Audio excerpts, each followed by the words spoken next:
തിരുവനന്തപുരം തീവണ്ടിയിടിച്ച് മരിച്ച ഐ.ബി. ഉദ്യോഗസ്ഥയുടെ സഹപ്രവർത്തകൻ സുകാന്ത് സുരേഷിന്റെ ലൈംഗിക അതിക്രമത്തിന് ഇരയാണെന്ന് മേഘയുടെ കുടുംബം പറയുന്നു. മകൾ അതിക്രമം നേരിട്ടതിന്റെ തെളിവുകൾ പെൺകുട്ടിയുടെ അച്ഛൻ പേട്ട പോലീസ് സ്റ്റേഷനിലെത്തി അന്വേഷണ ഉദ്യോഗസ്ഥന് കൈമാറി. ഒളിവിൽ പോയ സുകാന്ത് രാജ്യം വിടാതിരിക്കാൻ ലുക്കൌട്ട് നോട്ടീസ് പുറപ്പെടുവിക്കുമെന്ന് പോലീസ് അറിയിക്കുകയും ബന്ധുക്കളോട് പറഞ്ഞു.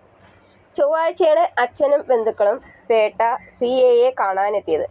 മകൾ സുകാന്തിൽ നിന്നും ലൈംഗിക അതിക്രമം നേരിട്ടതിനെ തുടർന്ന് ആശുപത്രിയിൽ ചികിത്സ നേടിയതിന്റെ രേഖകളടക്കമാണ് പിതാവ് പോലീസിന് കൈമാറി. ബാഗിൽ നിന്നും കണ്ടെടുത്ത ബാങ്ക് രേഖകളും പോലീസിന് നൽകി. ഇപ്പോഴത്തെ അന്വേഷണം ശരിയായ രീതിയിലാണെന്നും പോലീസ് നടപടികളിൽ തൃപ്തനാണെന്നും അച്ഛൻ പോലീസിനോട് സംസാരിക്കുകയും അതോടൊപ്പം തന്നെ വാർത്താ മാധ്യമങ്ങളോട് പറയുകയും ചെയ്തു.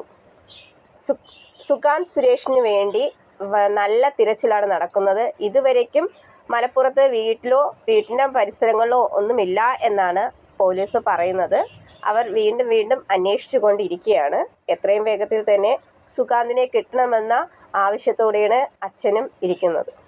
അച്ഛൻ പരാതി കൊടുത്ത ശേഷം തിരുവനന്തപുരത്ത് നിന്ന് പത്തനംതിട്ട വീട്ടിലേക്ക് മടങ്ങി.